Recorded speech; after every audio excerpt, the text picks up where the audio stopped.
Hi, good morning, Mr. Phillips. So my name is Anthony, and I'm a respiratory care student from the respiratory department. So first is I'm gonna wash my hands first. So now that I'm done washing my hands, I'm going to check the patient's ID band to confirm its identification. And then another thing is I'm going to assess the patient, check the vital signs, auscultate, and check the SpO2. So now I'm gonna explain to the patient what I'm going to do. So Mr. Phillips, so a doctor ordered to have you being attached with an oxygen, and then when I checked the patient's chart, you've been exposed to fire for a few hours. So I think the appropriate way to give is we're gonna give it to you a manual breathing mask, so that it would help correct the carbon monoxide that you've got. So it's a bit high flow. So I'm gonna attach this first to the oxygen source. So I'm gonna set this one with 10 liters per minute. And then prior to putting this to the patient, make sure that the bag is inflated. Make sure that it's inflated and make sure the connections are tight.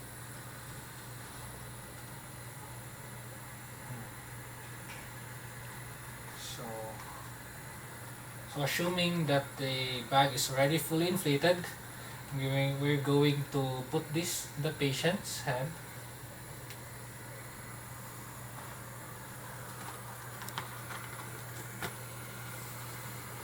Make sure it's not too tight.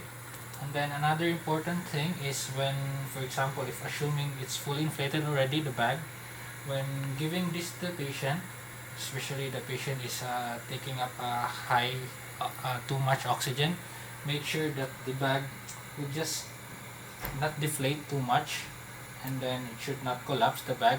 Maybe we notice the bag to be deflated, but it's kind of a bit not fully deflated like this, as that you see it in the video. So now that I gave this one to the patient, make sure that we explain it to them, and then we're going to let the patient aware that we're going to have this in order for them to be having sufficient oxygen to correct the carbon monoxide poisoning. So I'm gonna assess the patient later and then check what my observation is. So now I came back to the patient. So Mr. Phillips, so I received a call from the nurse's station that you were having trouble trying to cope up with this mask because I think you're having suffocation. And then when I checked on your vital signs, I also noticed that your SpO2 was better compared to the previously, and then your ABG values were already good compared to the previous ABG that you have. So because you've complained to this one, we'll just have to change this to a different device, and then to prevent you from having O2 toxicity because it's a high flow. So I just have to remove this and shift with a low flow device.